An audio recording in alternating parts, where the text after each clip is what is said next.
Basically, what Mr. Trump is now pursuing in the field of international relations and law, which is surrender, is incompatible with respecting the principle of national sovereignty. No country is prepared to allow any other country's bullying, occupation, and hegemony. Moreover, that era has passed. This also reveals a bitter reality. Iran's resistance stands in contrast to the United States, which, not as a leading power but as a hegemonic one, has always pursued these goals while hiding behind the guise of respecting so-called international norms. Fortunately, Trump lacks any adherence to such norms. The recent statements by Iran's leadership came from Ayatollah Mojtaba Khamenei, who explicitly stated three things.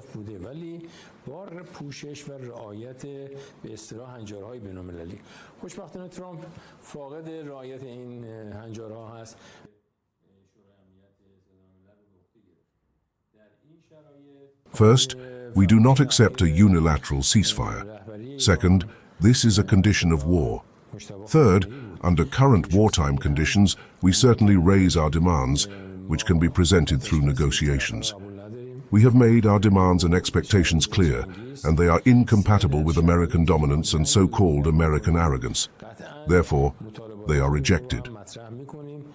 In their view, negotiation is like one side being the American police, and the other side like Mr. George Floyd's neck under the policeman's knee. We do not accept such an equation at all. We are a powerful country, and we strongly stand by and defend our national security interests. We have stood firm.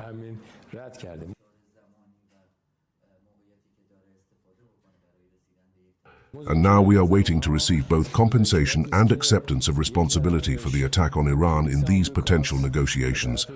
And that will happen. When we solidify our victory, the opposing side must submit to what they have done. The attack on Iran, the damages they inflicted, and they must abandon the path they have followed so far. If there are differences of opinion, those would be among officials who are colloquially called surrender seekers. If they know such officials, they should introduce them to us. Certainly, Parliament, the government, and the people will deal with that official and those officials, but I doubt such an official exists within the system.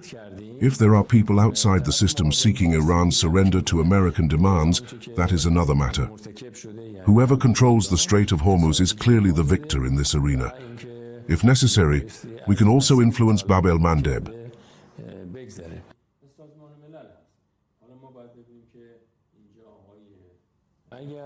On one side, you have people coming out every night to gather in streets and squares across Iran, demanding resistance and confrontation with America. But on the other side, look at what kind of discourse is exchanged today between government officials and congressional officials when the Trump administration enters Congress, the audacity, the insults. They say this administration has no achievements and must answer today. The government accuses the military of lying, and congressional officials are accused of dishonor. We have to ask ourselves, is this seen in Iran or in America?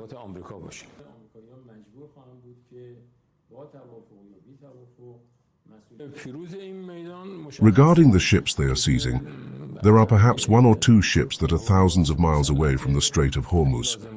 We have already sent dozens of oil tankers to their destinations, and now the Chinese are also taking much clearer and more explicit stances against American piracy. Another point, Mr. Trump claims, yes, we are engaging in piracy, and it's profitable. So if we are dealing with pirates and want to trust them, that's a separate discussion. Today, we are a government and a nation with a clear identity, with territory and geographical boundaries under our control. Therefore, it is clear that the victors will be nations, not thieves. Mr. Trump can enter a war before traveling to Beijing, at which, in my opinion, the trip may no longer be needed, and he should take a different trip.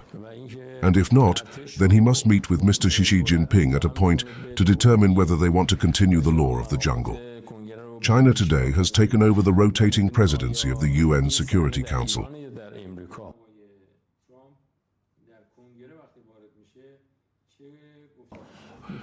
In these conditions, the Chinese have recently declared their positions, which are protecting and defending the international legal system, international institutions, and the United Nations. I think Mr. Trump's fundamental problem is that he cannot bring his forces back to the United States. His problem is that he has no real achievements, so he feels he must find a way out by traveling to Beijing, perhaps so that China can mediate and give him enough credibility to return to the US. On top of that, the 2 naval vessels he brought with him have developed technical problems, and there are even reports of mutiny and other issues. So, from this perspective, I think it would be better for Mr. Trump to go to Beijing as soon as possible and not delay any.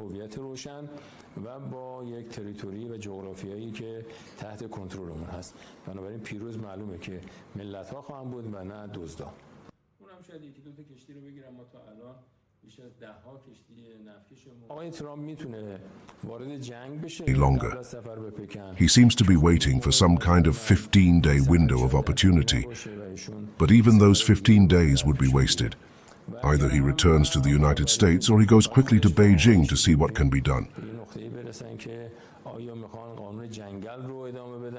که آقای شی عنوان میکنه چون چین امروز در واقع ریاست دوره‌ای شورای امنیت سازمان ملل رو به عهده گرفت.